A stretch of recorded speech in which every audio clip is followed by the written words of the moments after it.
So welcome back, friends. This is a video that was requested by my subscriber by the name of Elliot.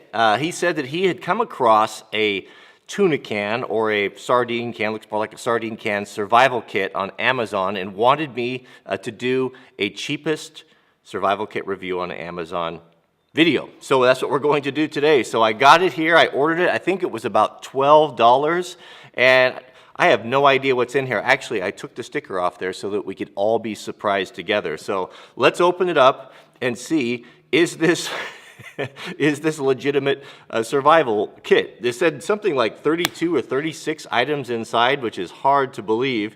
I've not had the best of luck with these little tiny survival kits, but you never know. Let's find out. So it's sealed, and that's what's nice. It's going to be all waterproof, so maybe it is a viable option here. So let's start at the top and find out what is inside of here. It is packed tight. I'll give them that. All right, first things first. What do we have here? We've got duct tape. A pretty good amount of it, probably about 12 inches of duct tape. Is it quality duct tape? Because not all duct tape is created equal. Some of it is not as good as others, but if it's pretty good duct tape, what could you use that for? Oh, you could patch a tent with it. You could secure something. You just can't go wrong with duct tape. I think that's probably a good feature. Next we have, it's a little sandwich bag.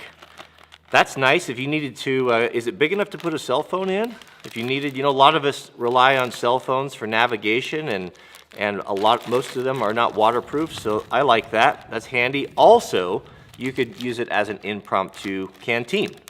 You could put a little bit of water in there. I mean, it's hard to carry water. If you think about it, if you don't have a canteen, how would you carry water? I mean, you're going to cup it in your hand?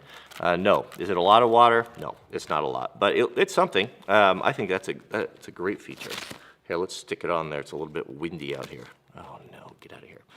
All right, next we have paper matches, just your standard paper matches. Maybe wooden matches would be a better option. These are a little bit fragile when it comes to moist areas, but better than none. I think that's probably a good option. I don't know that you would even get the wooden matches inside of one of these containers. It's very small. This is actually pretty, this is a pretty cool kit. We have a razor blade.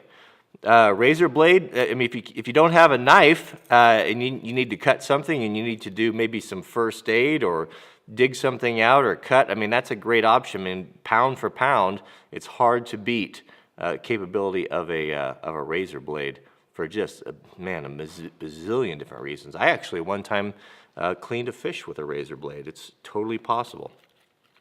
We have in here a little bit of cord wrapped up in some green frog tape. Man, they spared no expense. That's the expensive stuff. This is a braided cord of some sort. Looks like actually pretty good stuff. Could you use it to replace a bootlace or a shoelace? Possibly. I know they probably say in the instructions that it's, you could make some sort of an animal snare with that. Good luck. I don't have a lot of experience making animal snares. But I know enough about animals that it's probably not an easy thing to do, even for experienced guys. But that's handy. Very small. Maybe they should have put a little bit more. It would have been nice to have 5 or 6 feet of that, but better than nothing. We've got 2 safety pins. Those are super handy. One time I fixed a backpack strap, hunting that had come unstitched. I had several of these in my kit. These are not very high quality ones. I mean, you can feel the spring on there. They're pretty cheap. But you've got a large one and you've got a small one. I have also read in survival books of guys saying that they've actually caught fish with these. I'd like to see that. I don't think that maybe, I don't know. I'm not thinking that that's going to happen. We've got a tea light. A tea light, this is really good. My granddad, he always carried one of these in his hunting pack. And sometimes when we had wood that was, if you're hunting like in the fall and there's a lot of snow on the ground and everything is wet, even if you have good matches, it's hard to get a fire going. You could take this little guy or a little broken end piece of a candle, put it at the base, and put some, put some wood and tinder around it, and that will burn a long time. Not to mention having a little bit of light. I should tell you the story about my friend Charlie who got lost in a cave for 5 days. That's a whole nother story. This is nice. This is actually kind of unexpected. This is brass snare wire. This stuff's actually kind of, is it really brass? Is it solid brass? I think it is. This stuff's actually kind of expensive. This is, man, I mean, if you need to repair, this would be a better thing to repair something with, to use it like a really heavy duty sewing string or wire, or man, just having a piece of baling wire or something like that is beyond handy. And they give us quite a bit here. How much is that?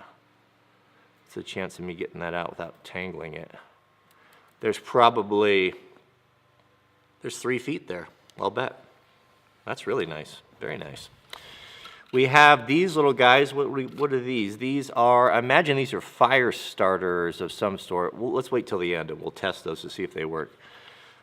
So here we go. We've got redundancy. So and they're matches, and they're wax coated, or they feel like they're wax. Yeah, they are wax coated. Someone has dipped the tips in these in wax to keep the sulfur and the igniter from getting ruined. That's kind of a nice surprise. I like redundancy. When I put together survival kits, I always have at least 2 and preferably 3 ways to start a fire, because I don't really trust these. I'll take lifeboat matches, I'll take a steel or a ferro rod, and I'll take a lighter, like a big lighter.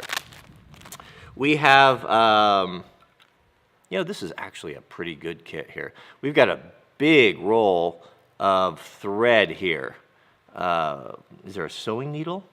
I mean, there's a lot here. I don't know. There's probably, I'm guessing, it could be 25, it could be 50 feet of kind of a high tensile. How strong is it? High tensile sewing thread. Not super strong, but it is strong enough where you could definitely fish with it and definitely do repairs. That's interesting that they've tripled up and doubled up on things. Double fire, tripled up on cordage. This is some sort of a really soft nylon cord with like a bread bag zip tie on it. And there's quite a bit here. There is probably, I'm going to have it all tangled here. There's probably 25 feet on that as well. Very nice. What could you use that for? Oh man, sky's the limit. Nails. That's an interesting choice. 2 nails. What could you use the nails for? I don't know. You're not going to build a whole lot with 2 nails, but well, there you have it. Maybe to replace it, if you had a multi-tool and you need to replace a cotter pin or something. I've done that before with nails. They're really good for that. We have the tiniest whistle I think I've ever seen. Look at that. That's hilarious. Not very high quality. Is it loud? Kind of. Medium loud. It's not like a Fox 40 or anything, but it is nice to have a whistle. Your voice doesn't carry very far, especially if there's wind. And if you get down, if you got down in a hole, let's say you were backcountry skiing or something, guys fall down in tree wells, they die all the time. When search and rescue comes around, after you yell for a couple hours, you lose your voice. And to have a whistle is, that's something I always put in a survival kit. Here we go. I was hoping this was going to be in here. It's a heavy-duty sewing needle. So this, in combination with the thread, is going to give you the ability to fix lots of stuff. I mean, you could fix shoes, you could fix a tent, you could fix, again, a backpack or clothing articles that go bad on you. Very good idea. I like that. We have of course, our just garden variety little oil-filled compass or spirit compass. The reason why they used to call them spirit compasses, because they would put alcohol in them, not water. If you ran water in there, they would freeze and they would crack. So alcohol, as we know, won't freeze. And it's actually pretty good. It is reading, get it away from I guess that's not fair, non-ferrous. It is reading the correct direction. I do know that that is true north. See, does it correct? Yeah, with a little, it's not, it doesn't have a super bearing on there, but with a little bit of fussing around, seems to work okay. I've seen worse than that one. We got a fish hook. Is it just one? Oh, nope, two. Yeah, you want to have a backup. Break your heart if you were fishing and you lost your hook on a snag and you didn't have a second. Yeah, maybe a half a dozen with some lead sinkers. I mean, they've got the room in there and it doesn't cost very much, so that wouldn't be bad. The bad thing about the tuna can survival kit is that you can't augment it. You know, once you open it, it's not going to be sealed. I guess you could tape it up. This here is it's a pencil. Well, that is clever. It's a pencil with a pocket clip, and it's made in Japan. So it's not, it's not super, it actually feels like pretty good quality. Nice to have a pencil. One time, or many times, I think I've seen, we used to hunt or have big hunting camps. Our family was really into that. If someone wasn't able to get back to camp in time or was having a problem or needed to get information, having a pencil and a piece of paper, being able to leave a note that say, I was here at this time, or I went down this trailhead. I mean, you could take the thing and you could put it in the plastic bag, and you could use the string and you could tie it there in a real obvious manner to leave a message of where you went. Not only that, but you have the paper to help start fire. So we've got a nice piece of paper on there. I like the pencil. That's pretty nice. I might keep that in one of my survival kits here. We have one of these guys. These are, we've all seen these before, kind of a credit card type survival kit. Quality-wise, they're not great. There's not a whole lot you could do with this, but it does have a point, and I guess if you needed to scrape or pry something, you could do it. We've got a saw there, and I've had limited success with those guys. Yeah, I don't know. I don't know that that's as handy as the razor blade, but I guess you could tighten a screw with it. You got an end there, you got a small measure on it. Don't have any idea what that thing is. Lanyard hole. It's all right. Well, there's something else in here too. Now remember, here we go. We have an explanation here. So there are 11 things on this. There's a can opener. Okay, I see that, right there, that's can opener. Knife edge, screwdriver, ruler, bottle opener right there. We've got a butterfly wrench. What's a butterfly wrench? I don't know what a butterfly wrench is. We've got a saw blade, of course, a sundial. Who knows how to use a sundial? If I had to go out and to use this as a sundial, I would be a little bit at a loss, as I don't know how to do that. 2-position wrench and a lanyard hole, so that's it. Not really any instructions on how to use anything, but there it is. Love it or leave it. We've got 2 zip ties in here, or not zip ties, but the little bread bag zippy ties. I don't know what these would be good for other than keeping your bread from getting stale. A couple of zip ties would be a better addition to this, more useful, and they would curl around in there, and they would certainly fit. We have, signaling mirror. Is that legitimate? Probably not. I mean, yeah, I mean, you could get some flash off of it, but without having the aiming hole in it, like a proper signaling mirror, that would be difficult to use. I'd rather this be an extra $5 or $10 and put a real signaling mirror in there and some of the other upgrades. And then finally, in addition to the can, we have some basic survival kit. You know, this is good just psychologically. Sometimes I've actually been lost. I've spent the night out elk hunting one year, and I was kind of lost. Primarily, I couldn't get back in time, and I thought, well, wandering around the dark is going to be up. My chance of getting lost or getting hurt was going way up. So what helped me a lot was having a plan and things to do to keep your mind occupied, because it's pretty scary. I mean, you hear things at night.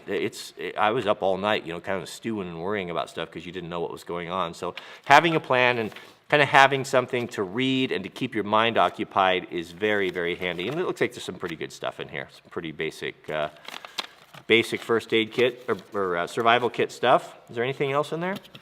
There's not. All right, so before we go, how are you going to strike these matches, these wooden matches is the question, because some of these you have to have the striker to do that. So I don't know if they would strike on a rock. Let me go grab a rock and find out if they work. Okay, so here's a rock. Kind of coarse.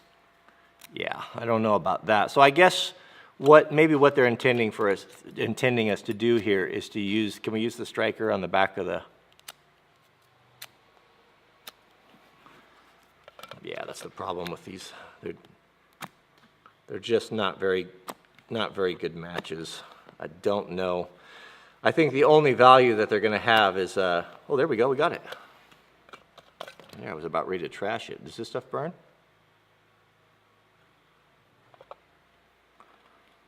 The fire starter? Yeah. It's really windy right now, so this is, of course, you know, when you need to start a fire, it's either going to be raining or windy. There you go. You've got two of them. I like the backup, man. You mess up or you drop one or lose one, to be able to have a backup there is super handy. So what's my conclusion on this? I'm actually pretty surprised. For $12, something that's super, super small, and if nothing else, just to give you something to do. If you broke down or got lost, to have a couple things, you know, to give you peace of mind, and maybe to do some slight repairs, and the whistle's okay. But this is a great idea. I think it would be cooler, maybe what we should do is to get an Altoid type of can, something that you can reopen, and I would choose a lot of the same things that we have here, only a better quality. Maybe better quality a whistle, a real signaling mirror, and I don't know, maybe, probably a knife. I'd probably rather have a knife than this. Something, maybe a tiny, like one of those itty bitty spider codes that are, you know, they're kind of useless, but at least they're a real knife that with a real steel on them. But overall, it's pretty good. Not too shabby. So that's it. That's my review of the $12 sardine can survival kit. If you have ideas or different things you'd like to see me review, let me know in the comments. Don't forget to click the thumbs up if you enjoy these videos. I think they're kind of fun to do. And that's it. We'll see you guys on the next video.